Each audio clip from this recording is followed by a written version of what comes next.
ஓம் சரவணபவா. வெற்றிவேல் முருகனுக்கு அரோகரா.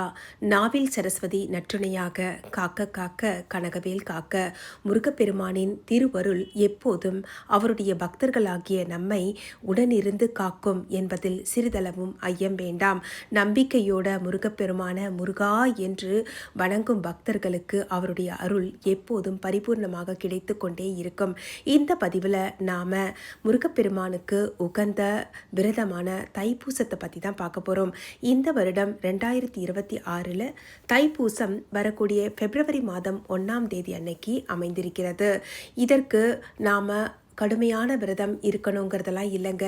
மனசார முருகனை நினச்சி விரதம் இருந்து வழிபாடு செஞ்சால் பல நாட்களாக நிறைவேறாத விஷயங்களும் சரி, நமக்கு எந்த விதமான தடைகள் இருந்தாலும், அது கல்வியில் இருந்தாலும், கடன் பிரச்சனைகள் இருந்தாலும், திருமண தடைகள் இருந்தாலும், குழந்தை பேர் நிறைய பேருக்கு ரொம்ப வருஷம் இல்லாமல் இருக்கிறவங்களுக்கும் சரி, இந்த விரதத்தை நாம் முறையாக அனுஷ்டிக்கும் போது நல்ல பலன்களை முருகப்பெருமான் கை மேலே கொண்டு வந்து சேர்ப்பார். இந்த வருஷம் பிப்ரவரி மாதம் 1ஆம் தேதி அன்னைக்கு தைப்பூசம் வருது. அன்னைக்கு நிறைந்த பௌர்ணமியும் நிறைந்த நல்ல நாள். இதுக்காக ஏற்கனவே 48 நாள் விரதம் இருக்கிறவங்கெல்லாம் டிசம்பர் மாதமே ஆரம்பித்து இப்போ விரதம் இருந்துட்டுருக்குறாங்க. இந்த பதிவில் நாம் தைப்பூசத்துக்காக 21 நாள் விரதம் இருக்கிறவங்களுக்கான பதிவு தான் இது.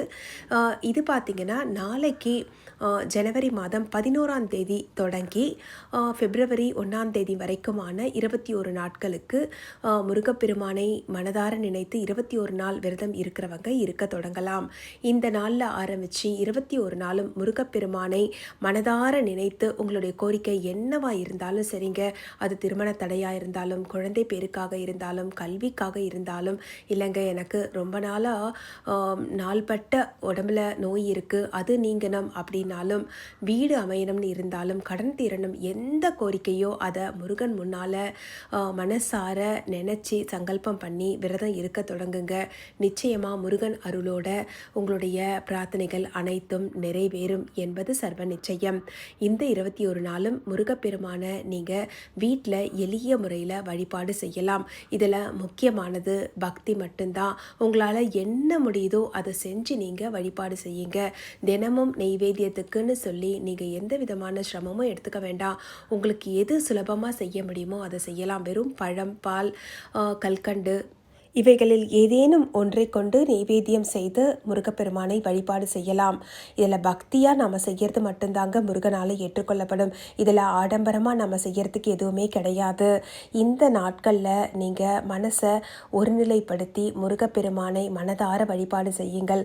முடிந்த அளவில் கந்த சஷ்டி கவசம், வேல் மாறல், திருப்புகழ் இதில் உங்களுக்கு எளிமையாக எதை சொல்ல முடியுமோ அதெல்லாம் நீங்கள் பாராயணம் செய்யலாம். இல்லைனாலும் தினமும் ஒளி வடிவத்தில் ஒளிநாடாக்களில் நீங்கள் தினமும் வீட்டில் ஒலிக்க செய்து கேட்கறதன் மூலமாகவும் நீங்கள் பலன் நிறைய பெறலாங்க. இதெல்லாமும் விட முக்கியமாக நீங்கள் எளிமையாக செய்யக்கூடிய வழிபாடு ஓம் சரவணபவா மந்திரம். அதை உங்களால் எத்தனை முறை ஜபிக்க முடியுமோ அத்தனை முறை சொல்லுங்கள்.